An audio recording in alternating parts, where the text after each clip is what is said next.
ಕರ್ನಾಟಕ ಚಲನಚಿತ್ರ ಅಕಾಡೆಮಿಯ ಬೆಳ್ಳಿ ಹೆಜ್ಜೆ ಕಾರ್ಯಕ್ರಮಕ್ಕೆ ತಮಗೆಲ್ಲರಿಗೂ ಸ್ವಾಗತ. ಇವತ್ತು ನಮ್ಮ ಅತಿಥಿಗಳು ಸುಂದರರಾಜ್ ಅವರು, ಡಾಕ್ಟರ್ ಎಂ ಕೆ ಸುಂದರರಾಜ್ ಹಾಗೂ ಶ್ರೀಮತಿ ಎಮಿಳಾ ಜೋಶಿ ಅವರು. ಅವರಿಗೆ ನಮ್ಮ ಅಕಾಡೆಮಿ ಪರವಾಗಿ ತಮ್ಮೆಲ್ಲರ ಪರವಾಗಿ ಸ್ವಾಗತ ಕೊಡ್ತೇನೆ.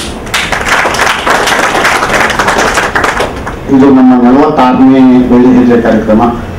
ತುಂಬ ಜನ ಅಭಿಮಾನಿಗಳು ಬಂದಿದ್ದೀರಿ. ಅವರ ಸಾಕ್ಷಿ ಚಿತ್ರವನ್ನು ಈಗಾಗಲೇ ನೋಡಿ ತಾವು ಆನಂದಿಸಿದ್ದೀರಿ. ಈಗ ಕಾರ್ಯಕ್ರಮ ಶುರುವಾಗಕ್ಕೆ ಮುಂದೆ ತಮ್ಮೆಲ್ಲರಿಗೂ ಇನ್ನೊಂದ್ಸತಿ ಸ್ವಾಗತ ಕೊಡುತ್ತಾ ಭಾಳ ಜನ ಚಿತ್ರೋದ್ಯಮಕ್ಕೆ ಸಂಬಂಧಪಟ್ಟವರೆಲ್ಲ ಬಂದಿದ್ದೀರಿ. ಅವರೆಲ್ಲರಿಗೂ ಕೂಡ ಈ ಕಾರ್ಯಕ್ರಮಕ್ಕೆ ಸ್ವಾಗತ ಕೊಡ್ತೇನೆ. ಇವತ್ತು ತಾರಾ ದಂಪತಿಗಳ ಜೊತೆಗೆ ಸಂವಾದ ಮಾಡಿರುವಂತಹ ಸತ್ಯಮೂರ್ತಿ ಆನಂದ್ ಅವರು ತಂದಿಟ್ಟು ವೇದಿಕೆಯನ್ನು ಕರ್ಕೊಳ್ತೇನೆ. ಸುಬ್ರಹ್ಮಣ್ಯ ಅವರು ತಾರಾ ದಂಪತಿಗಳನ್ನ ವೇದಿಕೆ ಮೇಲೆ ಕರ್ಕೊಳ್ತೇನೆ.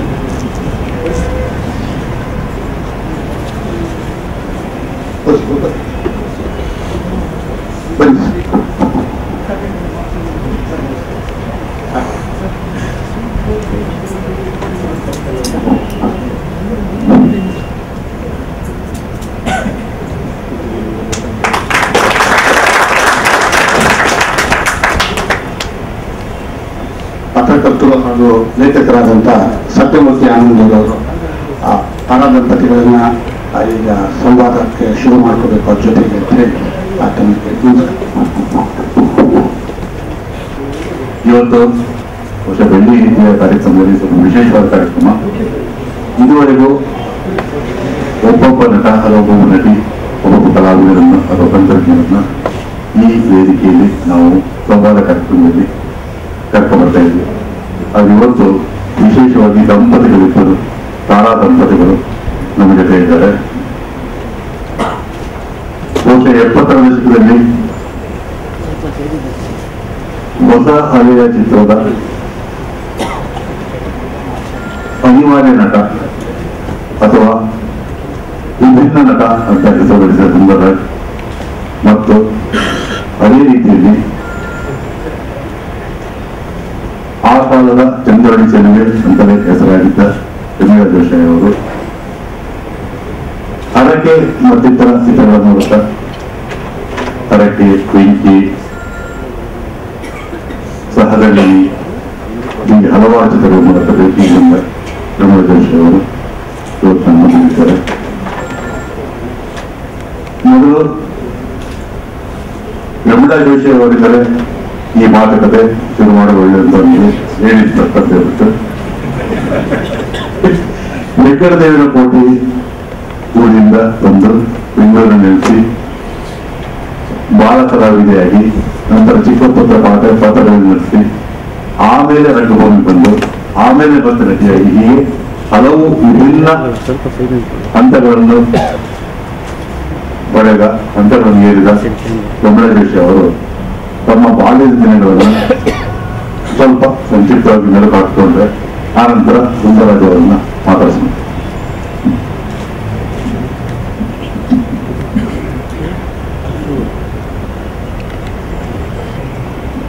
ಇವತ್ತು ಬಹಳ ಖುಷಿಯಾಗಿರುವಂತ ವಿಷಯ ಅಂತಂದ್ರೆ, ಮೊದಲನೇದಾಗಿ ಇವ್ರು ಹೇಳಿದ್ರೀಗ ದಂಪತಿಯರ ಕಾರ್ಯಕ್ರಮ ಇದೇ ಮೊದಲು ಅಂತ ಹೇಳಿ ನಮ್ಗೆ ಇನ್ನೊಂದಷ್ಟು ಬಹಳ ಖುಷಿ ಆಯ್ತು. ಮೊದಲನೇದು ನಮ್ಮ ಕಾರ್ಯಕ್ರಮನೇ ನಮ್ದು ಅಂತೇಳಿ ಬಹಳ ಸಂತೋಷ ಆಗಿದೆ. ಈಗ ಬಾಲ್ಯ ಬಗ್ಗೆ ಹೇಳ್ಬೇಕು ಅಂತಂದ್ರೆ, ನಮ್ಗೆ ಚಿತ್ರರಂಗ ಬಹಳ ಹೊಸದಾಗಿತ್ತು. ಬರೀ ನಮ್ಗೆ ಓದಿನಲ್ಲಿತ್ತು, ಓದ್ತಾ ಇದೆ. ನಮ್ಗೆ ಅಪ್ಪ ಅಮ್ಮ ಎಲ್ಲರೂ ಅಂದ್ರೆ ಮೈಸೂರಿನವರು, ಹೆಗ್ಗಡದೇವನ ಕೋಟೆಯವರು. ಹೆಗ್ಗಡದೇವನ ಕೋಟೆಯವರಾಗಿರೋದ್ರಿಂದ ಸ್ವಲ್ಪ ಹಳ್ಳಿ ವಾತಾವರಣದಲ್ಲಿ ಬೆಳೆದವರು ನಾವೆಲ್ಲ. ಈ ಹಳ್ಳಿ ವಾತಾವರಣಕ್ಕೆ ಸಂಬಂಧಪಟ್ಟ ನಮ್ಮ ತಂದೆ ತಾಯಿಗಳು ಚಿತ್ರರಂಗ ಅಂದ್ರೆ ಆಗೆಲ್ಲ ಬಹಳ ಒಂಥರ ಬಹಳ ಒಳ್ಳೆ ರೀತಿಯಿಂದ ಕಾಣ್ತಾ ಇರಲಿಲ್ಲ. ಚಿತ್ರರಂಗ ಅಂದ್ರೆ ಏನೋ ಒಂದು ಅವ್ರದ್ದೇ ಆದ ಒಂದು ಇದು ಇತ್ತು. ಅಂಥ ಸಂದರ್ಭದಲ್ಲಿ ನಮ್ಗೆ ಚಿತ್ರರಂಗ ಪ್ರವೇಶ ಮಾಡ್ಬೇಕು ಅಂತ ಬಹಳ ಇಷ್ಟವಾಗಿತ್ತು. ಆದ್ರೆ ಬಿಡ್ಲಿಲ್ಲ. ಸರಿ, ನಾನು ಓದ್ತಾ ಇದ್ದೆ, ಒಂದು 7th ಸ್ಟ್ಯಾಂಡರ್ಡ್ ಆಗಿದೆ. ಆಗ ನನಗೆ ಎಲ್ಲೆಲ್ಲದ ಹುಡುಕು ಅಂತಂದ್ರೆ ಒಂದು ಶೂಟಿಂಗ್ ನೋಡಿದೆ ನಾನು. ಆ ಶೂಟಿಂಗ್ ಮುಂಚೆ ನನಗೆ ಇನ್ನೂ ಒಂದು ಮುಖ್ಯವಾದ ವಿಷಯ ಹೇಳ್ಬೇಕು ಅಂತ, ಭಾರತೀಯ ಒಂದು ಕ್ಯಾಲೆಂಡರ್ ನಲ್ಲಿತ್ತು. ಆ ಕ್ಯಾಲೆಂಡರ್ ಅಲ್ಲಿ ಭಾರತೀಯ ಅವ್ರದ್ದು ಇತ್ತು. ಅದನ್ನ ತಗೊಂಡ್ ಬಂದು ನಮ್ಮ ಮನೇಲಿ ಇಟ್ಕೊಂಡಿದ್ದೆ. ಅವ್ರನ್ನ ದಿನಾ ನೋಡ್ದಾಗೆಲ್ಲ ನನ್ಗೆ ಅನಿಸ್ತಾ ಇತ್ತು, ನಾನು ಬಣ್ಣ ಹಚ್ಕೊಂಡ್ರೆ ನಾನು ಹೇಗಿರ್ತೀನಿ, ನಾನು ಹೇಗಿದ್ದೀನಿ ಅಂತ ನಾನು ನೋಡ್ಬೇಕು ಅಂತ. ಆ ಕ್ಯಾಲೆಂಡರ್ ದಿನಾ ನೋಡೋದು, ನಾನು ಅದನ್ನ ಅನ್ಕೊಳ್ಳೋದು. ಆದ್ರೆ ಯಾವ ಬಣ್ಣನೂ ನಮಗಿಲ್ಲ. ಕಾಜಲ್ ಹಾಕ್ಬೇಕು ಅಂದಾಗ ಒಂದು ಹೇಗ್ ಮಾಡಿದೆ ಅಂತಂದ್ರೆ, ಆಗ ಮರದ ಒಂದು ಕಬೋರ್ಡ್ ಇತ್ತು ನೋಡಿ, ಆ ಕಬೋರ್ಡ್ಗೆಲ್ಲ ಪೇಂಟ್ ಹಾಕಿದ್ರು. ಅದು ಗೊತ್ತಿಲ್ಲ ನನಗೆ, ನಾನು ಕಾಜಲ್ ಹಾಕೋಬೇಕು ಆಸೆ, ಎಲ್ಲರೂ ಹಾಕೋತಾರಲ್ಲ ನಾನು ಕಾಜಲ್ ಹಾಕೋಬೇಕು ಅಂತ. ಆ ಪೇಂಟ್ ಎಲ್ಲ ತೆಗೆದು ಕಣ್ಣಿಗೆ ಹಾಕೊಂಡಿದ್ದೀನಿ.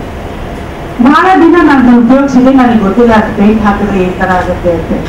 ಒಂದಿನ ಮನೆಯವ್ರಿಗೆ ಗೊತ್ತಾಗಿ ಚೆನ್ನಾಗಿ ಒಗೆದಿದೆ. ಕಾಡಿಗೆ ಹಾಕೋಬೇಕಂತ ಇಷ್ಟಪಟ್ಟು ಪೇಂಟ್ ಹಾಕೋತಾರ ಅಂತ ಹೇಳಿ ಬೈತು. ಕಣ್ಣೇ ಹೊಟ್ಟೋಗುತ್ತಲ್ಲ ನಿನ್ಗೆ, ಈ ತರ ಶೋಕಿ ಯಾರು ಹೇಳ್ಕೊಟ್ರು ಅಂತ. ಇಲ್ಲ ಭಾರತಿ ಅವರು ಕಣ್ಗೊಪ್ಪ ಹಾಕೊಂಡಿದ್ದಾರೆ, ಕಾಜಲೆಲ್ಲ ಇದೆ ಅಲ್ಲಿ, ನನ್ಗೆ ಯಾಕೋ ಆಸೆ ಆಗ್ತಾ ಇದೆ ಅಂತ. ನಮ್ಮನೇಲಿ ಅದೆಲ್ಲ ಯಾವ್ದೋ ತಗೊಂಡ್ಬರ್ತಾ ಇರಲಿಲ್ಲ, ಯಾವ್ದೋ ಅವೆಲ್ಲ ನಮ್ಮ ಮನೇಲಿ ನಿಷಿದ್ಧವಾಗಿತ್ತು.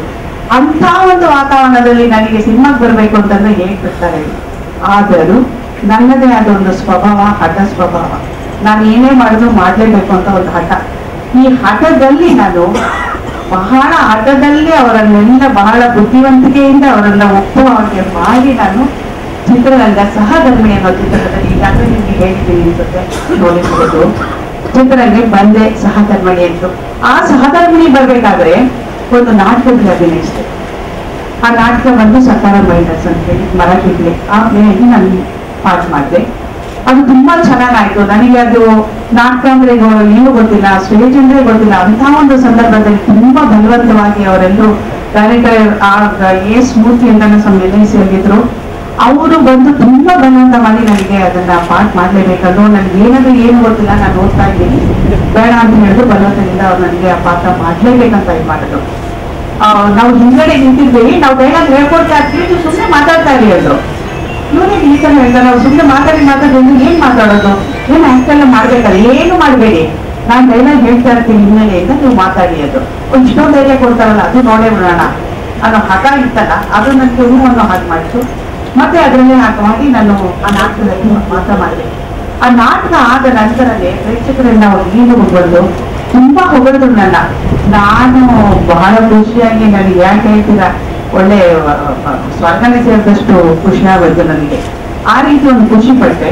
ನೆಕ್ಸ್ಟ್ ಡೇ ಎಲ್ಲ ಪೇಪರಲ್ಲೂ ಆ ಪಾತ್ರದ ಬಗ್ಗೆ ತುಂಬಾ ಚೆನ್ನಾಗಿ ನನ್ನ ಅಭಿನಯದ ಬಗ್ಗೆ ಬರೆದು ಅದು ಇನ್ನಷ್ಟು ನನಗೆ ಹುರುಪು ತರ್ತು.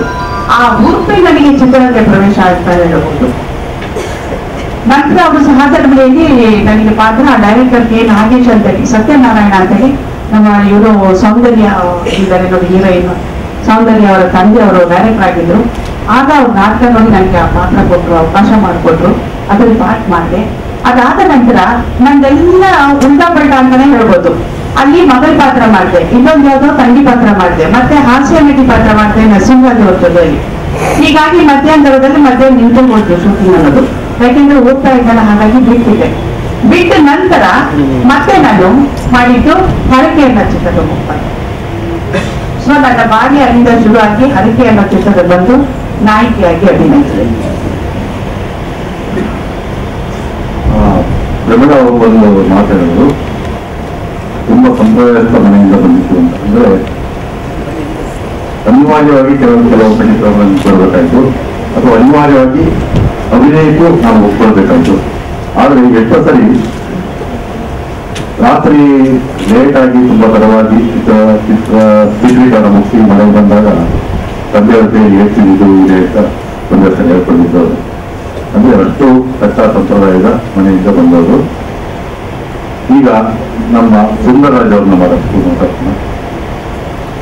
ಚೋಮನದುಡಿ ನೋಡಿರೋದು, ಚೋಮನದುಡಿಯ ಗುರುವ, ಆಮೇಲೆ ಒಂದಾನೊಂದು ಕಾಲದಲ್ಲಿ, ಹೌದು, ಆಮೇಲೆ ಕಾಡುವ ಸಿನಿಮಾದಲ್ಲಿ ಒಬ್ಬಳಿ ಆಟದಲ್ಲಿ ಒಪ್ಪಂದದಲ್ಲಿ ಇಟ್ಟಿರುವಂತ ಒಂದು ಗಲಾಟೆ ಶುರುವಾಗುತ್ತಲ್ಲ, ಅಲ್ಲಿಂದ ಶುರುವಾಗುತ್ತೆ. ಹೀಗೆ ಹಲವು ಚಿತ್ರಗಳಲ್ಲಿ ವಿಭಿನ್ನ ಪಾತ್ರಗಳನ್ನು ಮಾಡಿದ ಸುಂದರರಾಜ್ ತಮ್ಮ ನ್ಯಾಷನಲ್ ಕಾಲೇಜಿನಿಂದ ಹಾಗೂ ತಮ್ಮ ಮನೆಯಿಂದ ಶುರುವಾಗುವ ಅವರ ಅಭಿನಯದ ಖುಷಿಯನ್ನು ಈಗ ನಿಮ್ಮೊಂದಿಗೆ ಹೇಳ್ತಾರೆ. ಎಲ್ರಿಗೂ ನಮಸ್ಕಾರ. ಮೊದಲನೇದಾಗಿ ನಮ್ಮ ಗೂಗಲ್ ಬಂದಿದ್ದಾರೆ, ರಘು ರಾಮಚಂದ್ರ ಅವರು, ಹಳೆ ಸ್ನೇಹಿತ ಕಟೆ ರಾಮಚಂದ್ರ, ಮನೋಹರ್, ಗುಪ್ತಾ ಸರ್, ಇವರುಗಳ ಮಧ್ಯೆ ಮತ್ತೆ ನಿಮ್ಮಗಳ ಮಧ್ಯೆ ಇವತ್ತು ಸೇರಿರೋದು ಬಹಳ ಸಂತೋಷದ ವಿಷಯ. ಯಾಕೆಂದ್ರೆ ಮೊದಲನೇದಾಗಿ ನಮ್ಮ ಅನುಭವಗಳನ್ನ ಹೇಳ್ತಾಗುತ್ತೆ ಅಂದ್ರೆ ಈಗಾಗಲೇ ಕಾಲಾವಕಾಶ ಬಹಳ ಕಡಿಮೆ ಕೊಟ್ಬಿಟ್ಟಿದ್ದಾರೆ ನಾನು.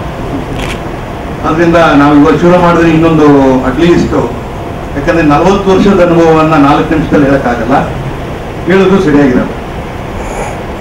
ಮೇಲಾಗಿ ಏನಪ್ಪ ಅಂದ್ರೆ ಒಂದು ಸಂತೋಷದ ವಿಷಯ ನೀವು ಕೇಳಿದ್ರೆ, ಈ ನ್ಯಾಷನಲ್ ಕಾಲೇಜ್ ಅಂತ, ಬಹುಶಃ ನ್ಯಾಷನಲ್ ಕಾಲೇಜ್ ಅಂತಂದ್ರೆ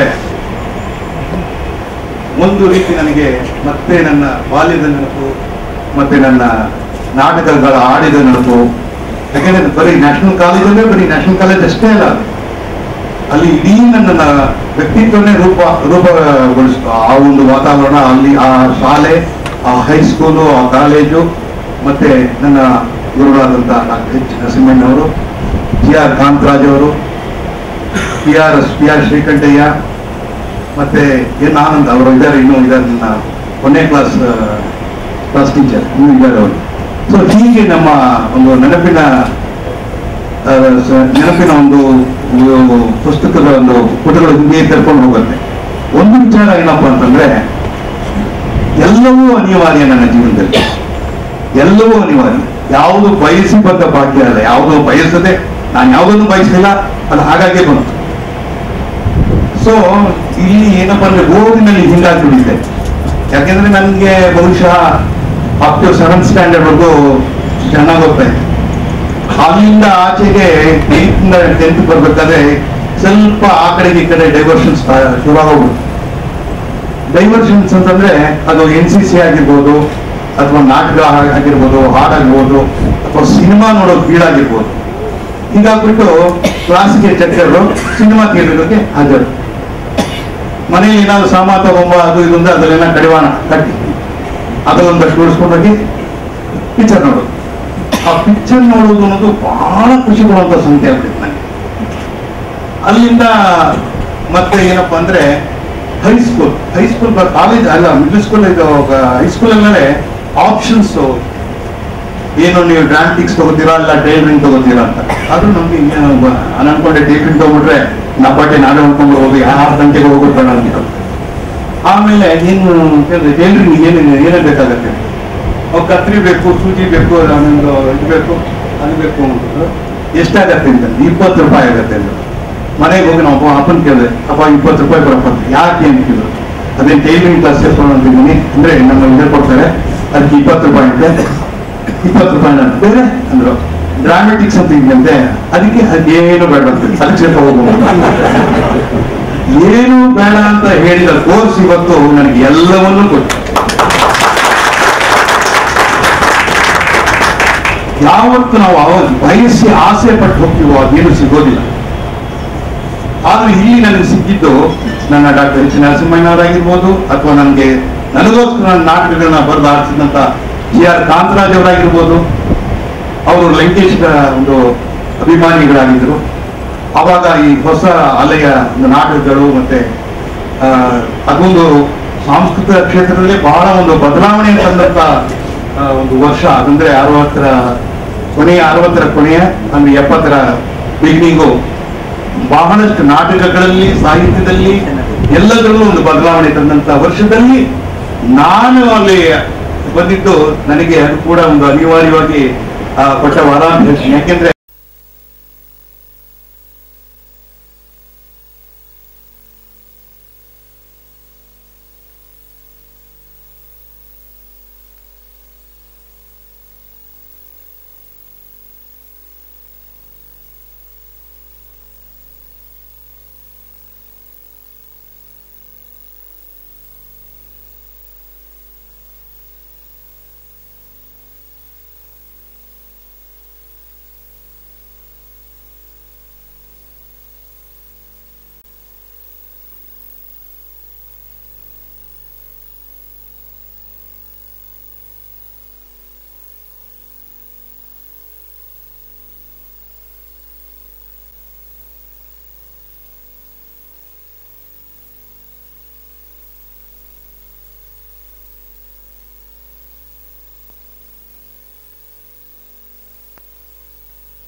ಎಲ್ರಿಗೂ ನಮಸ್ಕಾರ. ಕರ್ನಾಟಕ ಚಲನಚಿತ್ರ ಅಕಾಡೆಮಿಯ ಬೆಳ್ಳಿ ಹೆಜ್ಜೆ ಕಾರ್ಯಕ್ರಮಕ್ಕೆ ತಮಗೆಲ್ರಿಗೂ ಸುಸ್ವಾಗತ. ಇವತ್ತು ನಮ್ಮ ಅತಿಥಿಗಳು ಸುಂದರ್ರಾಜ್ ಅವರು, ಡಾಕ್ಟರ್ ಎಂ ಕೆ ಸುಂದರ್ರಾಜ್ ಹಾಗೂ ಶ್ರೀಮತಿ ಪ್ರಮೀಳಾ ಜೋಶಿ ಅವರು. ಅವರಿಗೆ ನಮ್ಮ ಅಕಾಡೆಮಿ ಪರವಾಗಿ ತಮ್ಮೆಲ್ಲರ ಪರವಾಗೂ ಸ್ವಾಗತ ಕೋರ್ತೇನೆ. ಇದು ನಮ್ಮ 46ನೇ ಬೆಳ್ಳಿ ಹೆಜ್ಜೆ ಕಾರ್ಯಕ್ರಮ. ತುಂಬ ಜನ ಅಭಿಮಾನಿಗಳು ಬಂದಿದ್ದೀರಿ. ಅವರ ಸಾಕ್ಷ್ಯಚಿತ್ರವನ್ನು ಈಗಾಗಲೇ ನೋಡಿ ತಾವು ಆನಂದಿಸಿದ್ದೀರಿ. ಈಗ ಕಾರ್ಯಕ್ರಮ ಶುರುವಾಗೋಕ್ಕೆ ಮೊದಲು ತಮ್ಮೆಲ್ಲರಿಗೂ ಇನ್ನೊಂದು ಸತಿ ಸ್ವಾಗತ ಕೋರುತ್ತಾ, ಭಾಳ ಜನ ಚಿತ್ರೋದ್ಯಮಕ್ಕೆ ಸಂಬಂಧಪಟ್ಟವರೆಲ್ಲ ಬಂದಿದ್ದೀರಿ. ಅವರೆಲ್ಲರಿಗೂ ಕೂಡ ಈ ಕಾರ್ಯಕ್ರಮಕ್ಕೆ ಸ್ವಾಗತ ಕೋರ್ತೇನೆ. ಇವತ್ತು ತಾರಾ ದಂಪತಿಗಳ ಜೊತೆಗೆ ಸಂವಾದ ಮಾಡಲಿರುವಂತಹ ಸತ್ಯಮೂರ್ತಿ ಆನಂದ್ ಅವರು ದಯವಿಟ್ಟು ವೇದಿಕೆ ಮೇಲೆ ಬರಬೇಕಾಗಿ ಕೋರ್ತೇನೆ.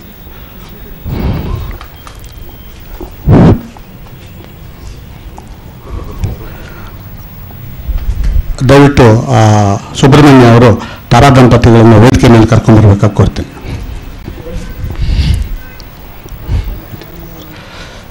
ಹೋಜಿ ರುಕೋ ಬನ್ನಿ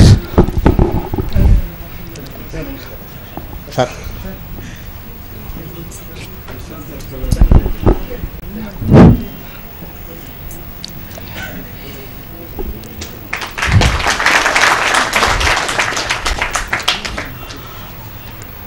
ಪತ್ರಕರ್ತರು ಹಾಗೂ ಲೇಖಕರಾದಂಥ ಸತ್ಯಮೂರ್ತಿ ಆನಂದ್ ಅವರು ತಾರಾ ದಂಪತಿಗಳನ್ನು ಈಗ ಸಂವಾದಕ್ಕೆ ಶುರು ಮಾಡ್ಕೋಬೇಕು ಅವ್ರ ಜೊತೆಗೆ ಅಂಥೇಳಿ ತಮಗೆ ನಮಸ್ಕಾರ.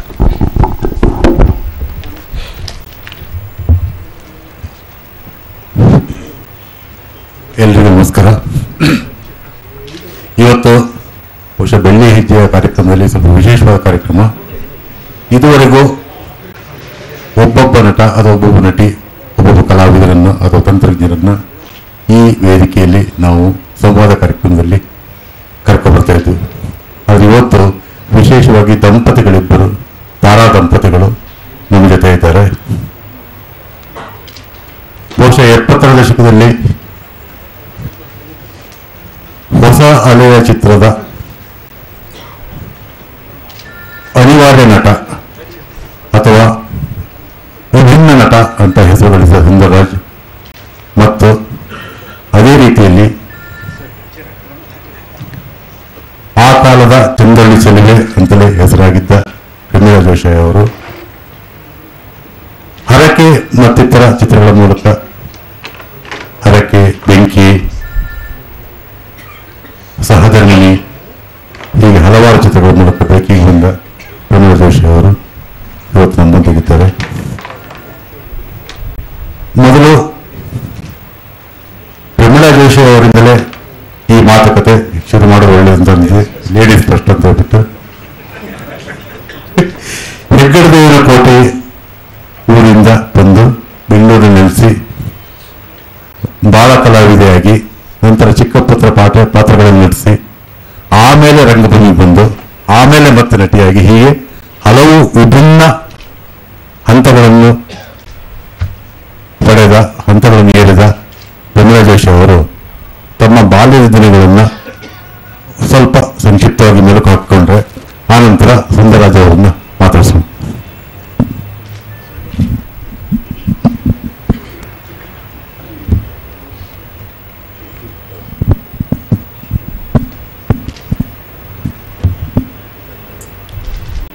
ಎಲ್ರಿಗೂ ನಮಸ್ಕಾರ. ಇವತ್ತು ಬಹಳ ಖುಷಿಯಾಗಿರುವಂಥ ವಿಷಯ ಅಂತಂದರೆ, ಮೊದಲನೇದಾಗಿ ಇವ್ರು ಹೇಳಿದ್ರೀಗ ದಂಪತಿಯರ ಕಾರ್ಯಕ್ರಮ ಇದೇ ಮೊದಲು ಅಂತೇಳಿ, ನಮಗೆ ಇನ್ನೊಂದಷ್ಟು ಬಹಳ ಖುಷಿ ಆಯಿತು. ಮೊದಲನೇದು ನಮ್ಮ ಕಾರ್ಯಕ್ರಮನೇ ನಮ್ಮದು ಅಂತೇಳಿ ಬಹಳ ಸಂತೋಷ ಆಗಿದೆ.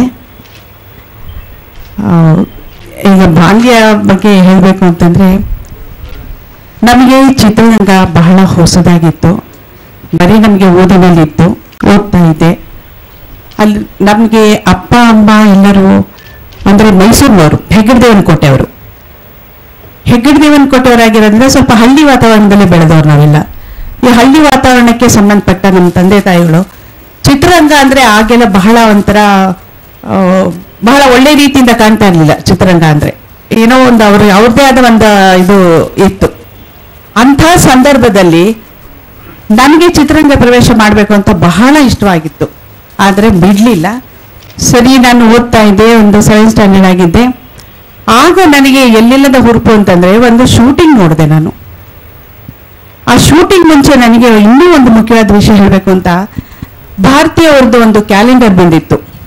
ಆ ಕ್ಯಾಲೆಂಡರ್ ಅಲ್ಲಿ ಭಾರತೀಯ ಅವ್ರದ್ದು ಇತ್ತು. ಅದನ್ನು ತಗೊಂಡು ಬಂದು ನಮ್ಮ ಮನೇಲಿ ಇಟ್ಕೊಂಡಿದ್ದೆ. ಅವ್ರನ್ನ ದಿನಾ ನೋಡಿದಾಗೆಲ್ಲ ನನಗೆ ಅನಿಸ್ತಾ ಇತ್ತು, ನಾನು ಬಣ್ಣ ಹಚ್ಕೊಂಡ್ರೆ ನಾನು ಹೇಗಿರ್ತೀನಿ, ನಾನು ಹೇಗಿದ್ದೀನಿ ಅಂತ ನಾನು ನೋಡಬೇಕು ಅಂತ. ಆ ಕ್ಯಾಲೆಂಡರ್ ದಿನಾ ನೋಡೋದು, ನಾನು ಅದನ್ನ ಅಂದ್ಕೊಳ್ಳೋದು. ಆದರೆ ಯಾವ ಬಣ್ಣನೂ ನಮಗಿಲ್ಲ. ಕಾಜಲ್ ಹಾಕಬೇಕು ಅಂದಾಗ ಒಂದು ಹೇಗೆ ಮಾಡಿದೆ ಅಂತಂದ್ರೆ, ಆಗ ಮರದ ಒಂದು ಕಬೋರ್ಡ್ ಇತ್ತು ನೋಡಿ, ಆ ಕಬೋರ್ಡ್ಗೆಲ್ಲ ಪೇಂಟ್ ಹಾಕಿದ್ರು. ಅದು ಗೊತ್ತಿಲ್ಲ ನನಗೆ, ನಾನು ಕಾಜಲ್ ಹಾಕೋಬೇಕು ಆಸೆ, ಎಲ್ಲರೂ ಹಾಕೋತಾರಲ್ಲ ನಾನು ಕಾಜಲ್ ಹಾಕೋಬೇಕು ಅಂತ. ಆ ಪೇಂಟ್ ಎಲ್ಲ ತೆಗೆದು ಕಣ್ಗೆ ಹಾಕೊಂಡಿದ್ದೀನಿ. ಬಹಳ ದಿನ ನಾನು ಉಪಯೋಗಿಸಿದ್ದೀನಿ, ನನಗೆ ಗೊತ್ತಿಲ್ಲ ಅದು ಪೇಂಟ್ ಹಾಕಿದ್ರೆ ಈ ತರ ಆಗುತ್ತೆ ಅಂತ ಹೇಳಿ. ಒಂದಿನ ಮನೆಯವ್ರಿಗೆ ಗೊತ್ತಾಗಿ ಚೆನ್ನಾಗಿ ಒದೆ ತಿಂದೆ. ಕಾಡಿಗೆ ಹಾಕೋಬೇಕಂತ ಇಷ್ಟು ಇಷ್ಟಪಟ್ಟು ಹೋಗಿ ಪೇಂಟ್ ಹಾಕೊಡ್ತಾರ ಅಂತೇಳಿ ಬೈದ್ರು. ಕಣ್ಣೇ ಹೊಟ್ಟೋಗುತ್ತಲ್ಲ ನಿನ್ಗೆ, ಈ ತರ ಶೋಕಿ ಯಾರು ಹೇಳ್ಕೊಟ್ರು ಅಂತ. ಇಲ್ಲ ಭಾರತೀಯವರು ಅದು ಕಣ್ಕೊಪ್ಪ ಹಾಕೊಂಡಿದ್ದಾರೆ, ಕಾಜಲ್ಲೆಲ್ಲ ಇದೆ ಅಲ್ಲಿ, ನನ್ಗೆ ಯಾಕೋ ಆಸೆ ಆಗ್ತಾ ಇದೆ ಅಂತ. ನಮ್ಮನೇಲಿ ಅದೆಲ್ಲ ಯಾವುದೋ ತಗೊಂಡ್ಬರ್ತಾ ಇರಲಿಲ್ಲ, ಯಾವ್ದು ಅವೆಲ್ಲ ನಮ್ಮಲ್ಲಿ ನಿಷಿದ್ಧವಾಗಿತ್ತು. ಅಂತ ಒಂದು ವಾತಾವರಣದಲ್ಲಿ ನನಗೆ ಸಿನಿಮಾಗೆ ಬರಬೇಕು ಅಂತಂದ್ರೆ ಹೇಗ್ ಬಿಡ್ತಾರೆ ಹೇಳಿ. ಆದರೂ ನನ್ನದೇ ಆದ ಒಂದು ಸ್ವಭಾವ, ಹಠ ಸ್ವಭಾವ. ನಾನು ಏನೇ ಮಾಡಿದ್ರು ಮಾಡಲೇಬೇಕು ಅಂತ ಒಂದು ಹಠ. ಈ ಹಠದಲ್ಲಿ ನಾನು ಬಹಳ ಹಠದಲ್ಲಿ ಅವರನ್ನೆಲ್ಲ ಬಹಳ ಬುದ್ಧಿವಂತಿಕೆಯಿಂದ ಅವರನ್ನ ಒಪ್ಪುವ ಹಾಗೆ ಮಾಡಿ ನಾನು ಚಿತ್ರರಂಗ ಸಹಧರ್ಮಿಣಿ ಅನ್ನೋ ಚಿತ್ರದಲ್ಲಿ, ಈಗಾಗಲೇ ನಿಮ್ಗೆ ಹೇಳಿದ್ದೀನಿ ಅನ್ಸುತ್ತೆ, ನೋಡಿರ್ಬೋದು, ಚಿತ್ರರಂಗಕ್ಕೆ ಬಂದೆ ಸಹಧರ್ಮಿಣಿ ಅಂತೂ. ಆ ಸಹಧರ್ಮಿಣಿ ಬರ್ಬೇಕಾದ್ರೆ ಒಂದು ನಾಟಕದಲ್ಲಿ ಅಭಿನಯಿಸಿದೆ. ಆ ನಾಟಕ ಬಂದು ಸಕಾರಾಮ್ ಬೈಂಡರ್ಸ್ ಅಂತ ಹೇಳಿ ಮರಾಠಿ ಪ್ಲೇ. ಆ ಪ್ಲೇಯಲ್ಲಿ ನಾನು ಪಾರ್ಟ್ ಮಾಡಿದೆ. ಅದು ತುಂಬಾ ಚೆನ್ನಾಗಾಯ್ತು. ನನಗೆ ಅದು ನಾಟಕ ಅಂದ್ರೆ ಏನೂ ಗೊತ್ತಿಲ್ಲ, ಸ್ಟೇಜ್ ಅಂದ್ರೆ ಗೊತ್ತಿಲ್ಲ. ಅಂತ ಒಂದು ಸಂದರ್ಭದಲ್ಲಿ ತುಂಬಾ ಬಲವಂತವಾಗಿ ಅವರೆಲ್ಲರೂ, ಡೈರೆಕ್ಟರ್ ಆಗ ಎಸ್ ಮೂರ್ತಿ ಅಂತ ನಮ್ಮ LIC ಯಲ್ಲಿದ್ರು, ಅವರು ಬಂದು ತುಂಬಾ ಬಲವಂತ ಮಾಡಿ ನನಗೆ ಅದನ್ನ ಪಾರ್ಟ್ ಮಾಡ್ಲೇಬೇಕಂದ್ರು. ನನಗೆ ಏನಾದ್ರೂ ಏನು ಗೊತ್ತಿಲ್ಲ, ನಾನು ಓದ್ತಾ ಇದ್ದೀನಿ, ಬೇಡ ಅಂತ ಹೇಳಿದ್ರು. ಬಲವಂತದಿಂದ ಅವ್ರು ನನಗೆ ಆ ಪಾತ್ರ ಮಾಡ್ಲೇಬೇಕಂತ ಇದು ಮಾಡಿದ್ರು. ನಾವು ಹಿಂದ್ಗಡೆ ನಿಂತಿರ್ತೀವಿ, ನಾವು ಡೈಲಾಗ್ ಹೇಳ್ಕೊಡ್ತಾ ಇರ್ತೀವಿ, ನೀವು ಸುಮ್ಮನೆ ಮಾತಾಡ್ತಾ ಇರಿ ಅಂದ್ರು. ಇವ್ರೇನು ಈ ತರ ಹೇಳ್ತಾರೆ, ಅವ್ರು ಸುಮ್ಮನೆ ಮಾತಾಡಿ ಅಂದ್ರೆ ಏನ್ ಮಾತಾಡೋದು, ಏನ್ ಆಕ್ಟ್ ಎಲ್ಲ ಮಾಡ್ಬೇಕಾದ್ರೆ ಏನು ಮಾಡಬೇಡಿ, ನಾನು ಡೈಲಾಗ್ ಹೇಳ್ತಾ ಇರ್ತೀವಿ ಹಿನ್ನೆಲೆಯಿಂದ, ನೀವು ಮಾತಾಡಿ ಅಂದ್ರು. ಇಷ್ಟೊಂದು ಧೈರ್ಯ ಕೊಡ್ತಾರಲ್ಲ, ಅದು ನೋಡೇ ಬಿಡೋಣ ಅನ್ನೋ ಹಠ ಇತ್ತಲ್ಲ, ಅದು ನನಗೆ ಹೂ ಅನ್ನೋ ಹಾಗೆ ಮಾಡ್ತು. ಮತ್ತೆ ಅದರಲ್ಲೇ ಹಾಗೆ ಮಾಡಿ ನಾನು ಆ ನಾಟಕದಲ್ಲಿ ಪಾತ್ರ ಮಾಡಿದೆ. ಆ ನಾಟಕ ಆದ ನಂತರನೇ ಪ್ರೇಕ್ಷಕರೆಲ್ಲ ಗ್ರೀನ್ ರೂಮ್ಗೆ ಬಂದು ತುಂಬಾ ಹೊಗಳಿದ್ರು ನನ್ನ. ನಾನು ಬಹಳ ಖುಷಿಯಾಗಿ, ನನಗೆ ಯಾಕೆ ಹೇಳ್ತೀರಾ, ಒಳ್ಳೆ ಸ್ವರ್ಗನೇ ಸೇರಿದಷ್ಟು ಖುಷಿ ಆಗೋಯ್ತು ನನಗೆ. ಆ ರೀತಿ ಒಂದು ಖುಷಿ ಪಟ್ಟೆ. Next day